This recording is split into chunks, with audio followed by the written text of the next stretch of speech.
ଦ୍ୱାଦଶ ରାଶିଚକ୍ରର ପ୍ରଥମ ରାଶି ମେଷ ରାଶି ପାଇଁ 2026 ମସିହା ନୂତନ ବର୍ଷର ବାର୍ଷିକ ରାଶିଫଳ କିପରି ରହିବ? ଜୟ ଜଗନ୍ନାଥ। ନମସ୍କାର, ମୁଁ ତପନ ଡାଇଜେଷ୍ଟକୁ ଆପଣଙ୍କୁ ସ୍ୱାଗତ।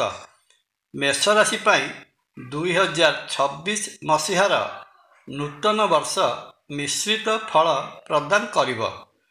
ମେଷ ରାଶି ପାଇଁ ଶନି ସପ୍ତାହ ବା ଶନି 7.5ର ପ୍ରଥମ ଚରଣ ଭୋଗ ହେଉଥିବାରୁ ମେଷ ରାଶିଜାତ ବ୍ୟକ୍ତି ନିଜ ସ୍ୱାସ୍ଥ୍ୟ ପାଇଁ ବିଶେଷ ସତର୍କତାମୂଳକ ପଦକ୍ଷେପ ଗ୍ରହଣ କରିବା ଉଚିତ ହେବ। ସ୍ୱାସ୍ଥ୍ୟ କ୍ଷେତ୍ରରେ ଦେଖାଯାଉଥିବା ସମସ୍ୟାକୁ ସାମାନ୍ୟ ଅବହେଳା କଲେ ତାହା କ୍ଷତିକାରକ ସାବ୍ୟସ୍ତ ହୋଇପାରେ। କ୍ୟାରିୟର ଦୃଷ୍ଟିରୁ ଦେଖିବାକୁ ଗଲେ ମେଷ ରାଶି ପାଇଁ ନୂତନ ବର୍ଷ 2026 ମସିହା ମିଶ୍ରିତ ଫଳ ପ୍ରଦାନ କରିବାର ସମ୍ଭାବନା। ବାଣିଜ୍ୟ ବ୍ୟବସାୟ କରୁଥିଲେ ସେଥିରେ ସଫଳତା ପାଇବା ପାଇଁ କଠୋର ପରିଶ୍ରମ କରିବାକୁ ପଡ଼ିବ। ମେଷ ରାଶିର ଦଶମ କର୍ମଭାବର ଅଧିପତି ଶନି ଦ୍ୱାଦଶ ବା ବ୍ୟୟ ଭାବରେ ଅବସ୍ଥାନ କରିଥିବାରୁ ଏବଂ ଶନି ମହାଗ୍ରହଙ୍କର 7.5 ଭୋଗ ହେଉଥିବାରୁ ବାଣିଜ୍ୟ ବ୍ୟବସାୟ କ୍ଷେତ୍ରରେ ମଝିରେ ମଝିରେ ବିଭିନ୍ନ ସମସ୍ୟା ଆସିବ। ବେପାରରେ କ୍ଷତି ହେବାର ଦେଖାଯାଇପାରେ। ତେଣୁ କର୍ମକ୍ଷେତ୍ରରେ ଧୈର୍ଯ୍ୟ ରଖି ବୁଝି ବିଚାରି କାମ କରିବାକୁ ପଡ଼ିବ। ମେଷ ରାଶିଜାତ ବ୍ୟକ୍ତି ଚାକିରି କରୁଥିଲେ ବର୍ଷର ପ୍ରଥମାର୍ଦ୍ଧରେ ବିଭିନ୍ନ ସମସ୍ୟାର ସାମନା କରିବାକୁ ପଡ଼ିପାରେ। ସହକର୍ମୀମାନଙ୍କ ସହିତ ମତଭେଦ ହେବାର ସମ୍ଭାବନା ରହିଅଛି। ବହୁଦିନରୁ ଅଟକି ରହିଥିବା ପ୍ରମୋସନ ପୁଣି ବିଳମ୍ବିତ ହୋଇପାରେ। ଏହି ସମୟରେ ଦୂର ସ୍ଥାନକୁ ବଦଳି ହେବାର ମଧ୍ୟ ସମ୍ଭାବନା ରହିଅଛି। ଜୁନ ମାସ 2 ତାରିଖ ପରେ ଶୁଭ ଗ୍ରହ ଦେବଗୁରୁ ବୃହସ୍ପତି କର୍କଟ ରାଶିରେ ପ୍ରବେଶ କଲେ ଅବସ୍ଥାର ପରିବର୍ତ୍ତନ ଘଟିବ। ଚାକିରି କ୍ଷେତ୍ରରେ ସ୍ଥିରତା ଆସିବ। ସହକର୍ମୀମାନେ ସହଯୋଗ ପ୍ରଦାନ କରିବେ। ଚାକିରିରେ ପ୍ରମୋସନର ଆଶା କରାଯାଏ। ଉପରିସ୍ଥ ଅଧିକାରୀଙ୍କ ସହିତ ସୁସମ୍ପର୍କ ରହିବ। କର୍ମସ୍ଥଳୀରେ ପ୍ରଶଂସା ଓ ମାନସମ୍ମାନ ମିଳିବ। ଆର୍ଥିକ ଦୃଷ୍ଟିକୋଣରୁ ଦେଖିବାକୁ ଗଲେ ଜଣାଯାଏ ମେଷ ରାଶି ପାଇଁ 2026 ମସିହାର ପ୍ରଥମାର୍ଦ୍ଧଟି ନିରାଶାଜନକ ରହିବ। ଧନ ବୃଦ୍ଧି ହେବାର ଆଶା କମ୍ ରହିଛି। ଶନି 7.5 କାରଣରୁ ଅର୍ଥ ଆସିବାର ବାଟ ସଙ୍କୁଚିତ ହେବା ସହିତ ଅର୍ଥ ଖର୍ଚ୍ଚର ପରିମାଣ ଭୟଙ୍କର ଭାବେ ବଢ଼ିଯିବ। ଅନାବଶ୍ୟକ ଖର୍ଚ୍ଚ ବଢ଼ିଯିବାରୁ ଆର୍ଥିକ ସ୍ଥିତି ବିପନ୍ନ ହୋଇପାରେ। ଋଣ କରିବା ସହିତ ଋଣର ବୋଝ ବଢ଼ିଯାଇପାରେ। 2026 ମସିହାର ଦ୍ୱିତୀୟାର୍ଦ୍ଧରେ ବୃହସ୍ପତି ମହାଗ୍ରହଙ୍କ ଆଶୀର୍ବାଦରୁ ଆର୍ଥିକ ସ୍ଥିତିରେ ଉନ୍ନତି ଆସିବା ଆରମ୍ଭ ହେବ। ଅକ୍ଟୋବର ମାସରେ ବୃହସ୍ପତି ମେଷ ରାଶିର ପଞ୍ଚମ ଭାବ ସିଂହ ରାଶିରେ ଗୋଚର କଲେ ସେହି ସମୟରୁ ମେଷ ରାଶିର ଆର୍ଥିକ କ୍ଷେତ୍ର କ୍ରମଶଃ ସୁଦୃଢ଼ ହେବ। ପୁରୁଣା ଋଣ ସୁଝଟ ହେବା ସହିତ ଅର୍ଥ ସଞ୍ଚୟ କରି ରଖିବା ପାଇଁ ସକ୍ଷମ ହେବେ। ତେବେ ବି ଦ୍ୱାଦଶ ଭାବରେ ଅବସ୍ଥିତ ଶନି ଖର୍ଚ୍ଚର ପରିମାଣ ବଢ଼ାଇବାରେ କେବେ ବି ଅବହେଳା କରିବେନି। ପ୍ରେମ ସମ୍ପର୍କରେ ରହିଥିବା ମେଷ ରାଶିଜାତ ବ୍ୟକ୍ତି ଭୁଲ ବୁଝାମଣାର ଶିକାର ହୋଇପାରନ୍ତି। ନିଜର ରୁକ୍ଷ ବ୍ୟବହାର ପାର୍ଟନରଙ୍କ ମନରେ ଆଘାତ ପହୁଞ୍ଚାଇପାରେ। ତେଣୁ ନିଜ ବ୍ୟବହାରରେ ପରିବର୍ତ୍ତନ ଆଣିଲେ ଲଭ୍ ଲାଇଫରେ ସେପରି କିଛି ସମସ୍ୟା ଦେଖାଯିବ ନାହିଁ।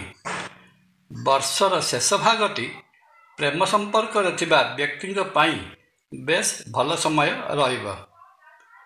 ଅଧ୍ୟୟନରତ ଛାତ୍ରଛାତ୍ରୀମାନଙ୍କ ପାଇଁ 2026 ମସିହା ନିରାଶାଜନକ ଫଳ ପ୍ରଦାନ କରିପାରେ। କଠିନ ପରିଶ୍ରମ କରିବା ସତ୍ତ୍ୱେ ଫଳ ଆଶାଜନକ ହେବ ନାହିଁ। ସର୍ବଦା ଅନ୍ୟମନସ୍କ ହେବେ। ତେଣୁ ଧୈର୍ଯ୍ୟର ସହିତ ପାଠପଢ଼ାରେ ସମ୍ପୂର୍ଣ୍ଣ ରୂପେ ମନୋନିବେଶ କରିବା ଏବଂ କଠିନ ପରିଶ୍ରମ କଲେ ମନୋବାଞ୍ଛିତ ଫଳ ମିଳିବାର ବହୁତ ସମ୍ଭାବନା। ଏହି ସମୟରେ ବିଦେଶରେ ରହି ପାଠ ପଢ଼ୁଥିବା ଛାତ୍ରଛାତ୍ରୀମାନେ କିନ୍ତୁ ଶିକ୍ଷା କ୍ଷେତ୍ରରେ କୃତିତ୍ୱ ହାସଲ କରିବେ। ମେଷ ରାଶିର ପାରିବାରିକ ଜୀବନ ବିଷୟ ଆଲୋଚନା କଲେ ଜଣାଯାଏ, 2026 ମସିହାର ପ୍ରାରମ୍ଭରେ ମେଷରାଶି ଜାତକ ସପରିବାର ଭ୍ରମଣ କରିବାର ଯୋଗ ରହିଅଛି। ବର୍ଷର ପ୍ରଥମାର୍ଦ୍ଧରେ ବିଭିନ୍ନ ସ୍ଥାନ ଭ୍ରମଣ କରିବେ ଏବଂ ଭ୍ରମଣ ଜନିତ ଖର୍ଚ୍ଚ ମଧ୍ୟ ଆକାଶ ଛୁଆଁ ରହିବ। ଘରେ ଶୁଭ କାର୍ଯ୍ୟ ବା ମାଙ୍ଗଳିକ କାର୍ଯ୍ୟ ସମ୍ପନ୍ନ ହେବାର ସମ୍ଭାବନା। ଦାମ୍ପତ୍ୟ ଜୀବନ ହସଖୁସି ଭରା ରହିବ, କିନ୍ତୁ ଦାମ୍ପତ୍ୟ ଜୀବନ ଉପରେ ସ୍ୱାମୀଙ୍କର କଳାଛାୟା ପଡ଼ିବାର ମଧ୍ୟ ସମ୍ଭାବନା ରହିଅଛି। ଅବିବାହିତ ରହିଥିବା ପୁଅ ଓ ଝିଅମାନଙ୍କ ପାଇଁ ବର୍ଷର ପ୍ରଥମାର୍ଦ୍ଧଟି ବେଶ୍ ପ୍ରଶସ୍ତ ଅଛି। ବିବାହକାରକ ଗ୍ରହ ବୃହସ୍ପତିଙ୍କର ଦୃଷ୍ଟି ମେଷ ରାଶିର ସପ୍ତମ ଭାବ ଉପରେ ରହୁଥିବାରୁ ଏହି ସମୟରେ ପୁଅ ଓ ଝିଅମାନଙ୍କ ପାଇଁ ଉପଯୁକ୍ତ ଜୀବନସାଥୀ ମିଳିଯିବେ। ସ୍ୱାସ୍ଥ୍ୟ ଦୃଷ୍ଟିରୁ ଦେଖିବାକୁ ଗଲେ ମେଷ ରାଶି ଜାତକଙ୍କ ପାଇଁ 2026 ମସିହା ବହୁତ ଗୁଡ଼ିଏ ସମସ୍ୟା ନେଇକରି ଆସିବ।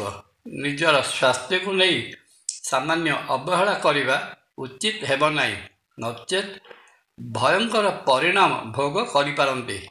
ମେଷ ରାଶି ଅଧିପତି ମଙ୍ଗଳ ଏବଂ ଶନିଙ୍କର ଅବସ୍ଥିତି ମେଷ ରାଶି ପାଇଁ ଭଲ ରହୁନଥିବାରୁ ପୁରୁଣା ରୋଗ ଯଥା ହାର୍ଟ, ନ୍ୟୁରୋ ଏବଂ ଡାଇବେଟିକ୍ ଭଳି ରୋଗ ରହିଥିଲେ ସେଥିପ୍ରତି ବିଶେଷ ସତର୍କତା ଅବଲମ୍ବନ କରିବେ। ସମୟରେ ଶନି ଓ ରାହୁ ଜାତକର ଦଶା ଅନ୍ତର୍ଦଶାରେ ସମ୍ପର୍କିତ ହେଲେ ଭୟଙ୍କର ହାର୍ଟ ପ୍ରୋବ୍ଲେମ୍ ମଧ୍ୟ ସୃଷ୍ଟି କରିପାରନ୍ତି।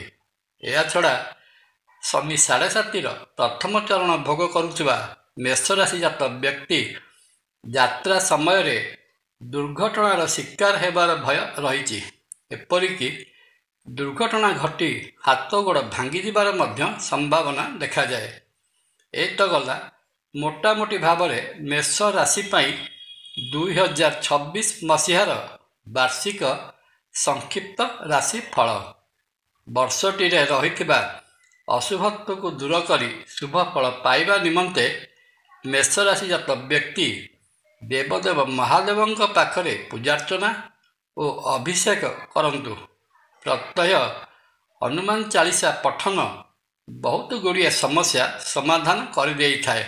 ପରିଶେଷରେ ଶ୍ରୀକ୍ଷେତ୍ର ପୁରୀରେ ବିରାଜିତ ମହାବିଷ୍ଣୁ ଶ୍ରୀ ଜଗନ୍ନାଥ ମହାପ୍ରଭୁଙ୍କୁ ଦର୍ଶନ କଲେ ମେଷରାଶି ଜାତ ବ୍ୟକ୍ତିଙ୍କର ରହିଥିବା ଦୋଷ ଖଣ୍ଡନ ହୋଇ ମନବାଞ୍ଛିତ ଫଳ ପ୍ରାପ୍ତ ହୋଇଥାଏ। ଜୟ ଜଗନ୍ନାଥ। ଭିଡ଼ିଓ ଭଲ ଲାଗିଲେ ଲାଇକ୍, କମେଣ୍ଟ, ସବସ୍କ୍ରାଇବ୍ ଓ ସେୟାର କରିବା ପାଇଁ ଅନୁରୋଧ। ନମସ୍କାର। ତପନ।